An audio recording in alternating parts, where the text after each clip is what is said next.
Գյուրջան Կասկադ, հասանելի բնակարաններ 65 ամիս մարման ժամկետով։ Չեմ կարծում, որ որևէ որոշ բան տեղի ունենում, եթե չհամարենք երեկվա թե անցած օրվա Ալբանիայում հերթական կադրերը, որը ուղղակի արժանապատվության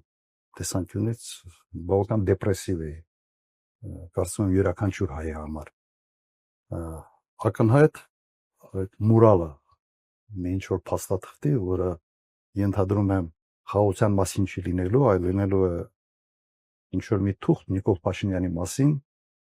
թե ինչպես պետք է ինքը իր քաղաքական, այսպես ասենք, հեռանկարը շարունակի, այս մի փաստաթուղթ իրոք չեմ բացառում։ Անբովանդակ, բայց ավելի շատ ներքաղաքական նպատակներ հետապնդող փաստաթուղթ կարող է լինել։ Որևէ լուրջ բան այստեղ մենք չենք կարող ակնկալել եւ հատկապես եթե նայում ենք այս հարցին աշխարհակական այն մեծ կոնտեքստի մեջ, որ այսօր տեղի ունենում աշխարհում։ Չեմ սպասում որևէ լավ բան։ Կա ձախողված առաջնորդ, որի նպատակը ամեն գնով պահելաթոռը եւ կան այս ամեն ինչի շուրջ sense խաղացողներ, որոնք կգնահատեն, իսկ արժի այդ հարցում աջակցել, թե չարժի աջակցել։ Ընդհանրապես սա է։ Իբրև ենթահարց ուղղակի ձեր տպավորությամբ հնարավոր է գոնե փորձեն խաղարկել գերիների վերադարձի հարցը որպես բանակցային ինչ-որ մի բան, թե այլևս բոլոր դաշտերը սպառված են։ Չեմ կարծում, որ գերիների հարցը հետաքրքրում է այս իշխանությունը, որովհետև գերեվարված են այն մարդիկ, որոնք այստեղ գալով կարող են Ղարաբաղի փախստականներին ինչ որտեղ կազմակերպել իրենց հեղինակությամբ, իրենց ազդեցությամբ, իսկ դա այս իշխանություններին պետք չի ընդհանրապես։ Այս վիճակը ամենից հարմար վիճակն է այս իշխանությունների համար։ Երբ որ ներկայացնում եք, որ սա խաղաղության պայմանագիր չէ, խաղաղության մասին չէ, իշխանությունը հակադարձում անմիջապես ընդդիմադիրներին եւ այդ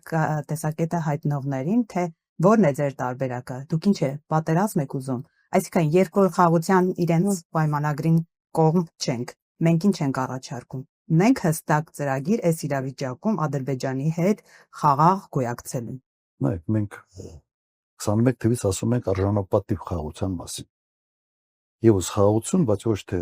ծնկաչուկ խաղաղություն, այլ արժանապատիվ խաղաղություն։ Ես չեմ հավատում, որ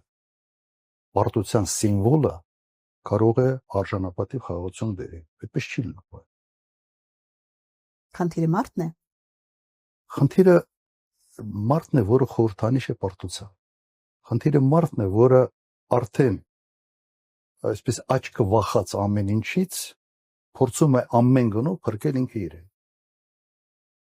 Եվ նման առաջնային մոտիվացիա ունեցող մարդը չի կարող մտածել պետության մասին, չի կարող մտածել ընդհանրապես ազգային շահերի մասին։ Խաղաղությունը բոլորս ենք ուզում, բայց կրկնում եմ, սուբյեկտը, որը դրանով զբաղվում է, ունի երեք բան։ Իսկ մոտիվացիան յուրաքանչյուր մարդի համար առաջնային ինչով է այդ մարդը առաջնորդվում։ Իր առաջնահերթ մոտիվացիան ո՞րն է։ Չեք տեսնում ինչ է ուզում այս մարդը։ Ինչ է ուզում։ Ուզում է մի թուղթ Նիկոլ Փաշինյանի մասին։ Եվ դա խաղաղության հետ որևէ առնչություն չունի։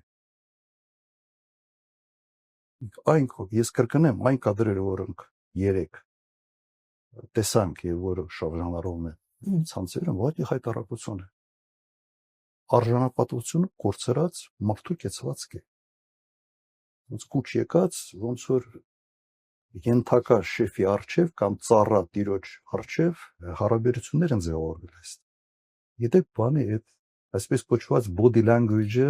շատ լավ է ուղղակի բացատրում, թե այդ մարդը ինչ վիճակում է գտնվում։ Այդ մարդը իրեն արդեն դասել է որպես ենթակա, որպես մի մարդ, որը ամբողջությամբ կախված է այդ մարդկանցից, այդ երկու մարդկանցից եւ իր ամբողջ մարմինն է